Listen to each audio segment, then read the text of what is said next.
Dear students, আজকের এই ভিডিওতে তোমাদের খুবই একটি ইন্টারেস্টিং বিষয় পড়াবো। সেটি হচ্ছে ভার্বাল নাউন। এই ভার্বাল নাউন থেকে দেখো যে প্রায়শই বিভিন্ন পাবলিক পরীক্ষায় প্রশ্ন আসতে দেখা যায়। আশা করি এই ভিডিওটি দেখার পর তোমার ভার্বাল নাউন নিয়ে আর কোনো প্রবলেম থাকবে না। চলো ভার্বাল নাউন কি আমরা একটু দেখে নেই। আশা করি এই ভিডিওটি দেখার পর তোমার ভার্বাল নাউন নিয়ে আর কোনো প্রবলেম থাকবে না।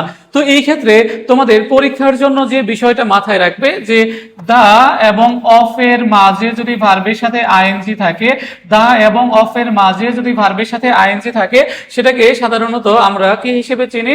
ভার্বাল নাউন হিসেবে চিনি। তাহলে দা এবং অফ এর মাঝে যদি ভার্বের সাথে কি থাকে? আইএনজি থাকে, সেটাই কি হবে? Verbal noun. অর্থাৎ ভার্ব থেকে উৎপন্ন নাউন, সেটাই হচ্ছে কি নাউন? Verbal noun. তোমাদের পরীক্ষার জন্য এই নিয়মটা খুবই গুরুত্বপূর্ণ যে দা এবং অফ এর মাঝে ভার্বের সাথে আইএনজি, সেটাই হচ্ছে কি নাউন? দেখো যে ভার্বাল নাউন। যেমন আমরা দুইটা এক্সাম্পলস দেখে নেই। দেখো যে the reading of the book took 2 hours। দেখো এই ক্ষেত্রে দেখো এখানে কি রয়েছে? অফ রয়েছে, এখানে কি রয়েছে? দা রয়েছে। দেখো তাহলে দা এবং অফ এর মাঝে দেখো যে রিডিং আছে, রিড ভার্ব, এর সাথে কি যুক্ত হয়েছে? আইএনজি যুক্ত হয়েছে, reading. The reading of the book took 2 hours। তাহলে এখানে রিডিংটা হচ্ছে কি নাউন? Verbal noun. অর্থাৎ ভার্বের সাথে আইএনজি যুক্ত হয়ে নাউনের কাজ করেছে। কিসের কাজ করেছে? নাউনের কাজ করেছে। আমরা জানি যে দা এবং অফ এর মাঝে কি বসে? নাউন বসে।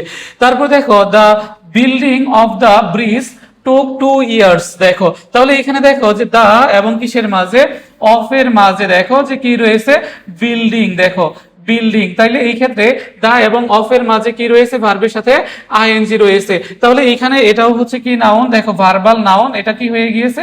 নাউন হয়ে গিয়েছে। তাহলে মনে রাখবে যে দা প্লাস ভার্বের সাথে আইএনজি প্লাস অফ, তাহলে এটাই হচ্ছে কি নাউন? Verbal noun. খুব ভালো করে মাথায় রাখবে। এখন দেখো যে আমাদের পরীক্ষাগুলোর জন্য এই নিয়মটা গুরুত্বপূর্ণ, কিন্তু দেখো ভার্বের সাথে আইএনজি যুক্ত না হয়েও ভার্ব যদি নাউনের কাজ করে তখন সেটা কি হতে পারে? ভার্বাল নাউন হতে পারে। যেমন দেখো the arrival of the train was delayed. তো এই ক্ষেত্রে আমাদের দেখো দা এবং অফ এর মাঝে দেখো যে অ্যারাইভাল বসেছে, যদিও এটার সাথে কি যুক্ত হয়নি? দেখো আইএনজি যুক্ত হয়নি, কিন্তু দেখো যে এটা এসেছে অ্যারাইভ থেকে। দেখো অ্যারাইভ, অ্যারাইভ হচ্ছে কি? দেখো যে ভার্ব, আর আমরা জানি যে ভার্বের সাথে এল যুক্ত হইলে কি হয়? নাউন হয়। আর দেখো যে দা এবং অফ এর মাঝে আমাদের কি ব্যবহার করতে হয়? নাউন ব্যবহার করতে হয়। সেজন্য দা অ্যারাইভ দিলে হবে না, এটাকে নাউনে কনভার্ট করতে হবে এই ভার্বটাকে। The arrival of the train was delayed. তাহলে এখানে অ্যারাইভালও হচ্ছে কি নাউন? Verbal noun. অর্থাৎ দা এবং অফ এর মাঝে যদি ভার্ব বসে নাউনের কাজ করে তখন সেটা কি হয়? ভার্বাল নাউন হয়। অনেক সময় দেখবা যে জেরান্ড, জেরান্ডও কি ভার্বের সাথে আইএনজি। দেখো ভার্বের সাথে আইএনজি কিসের কাজ করে? নাউনের কাজ করে, যেটা কি জেরান্ড। দেখো সাধারণত যদি একদম হচ্ছে কি যে ভার্বের সাথে আইএনজি যুক্ত হয়ে নাউনের কাজ করে এবং তোমার হচ্ছে যদি ভার্বের বৈশিষ্ট্য বজায় থাকে সেখানে, সেটাকে কি বলা হয়? জেরান্ড বলা হয়। আধুনিক গ্রামারে দেখো যে জেরান্ডকেও অনেক জায়গায় কি হিসেবে ডেসক্রাইব করা হয়? ভার্বাল নাউন হিসেবে ডেসক্রাইব করা হয়। তাহলে তোমরা মনে রাখবে যে ভার্ব থেকে যদি নাউন উৎপাদিত হয়, অর্থাৎ ভার্ব যদি নাউনের বৈশিষ্ট্য ধারণ করে তখন সেটাকে কি বলা হয়?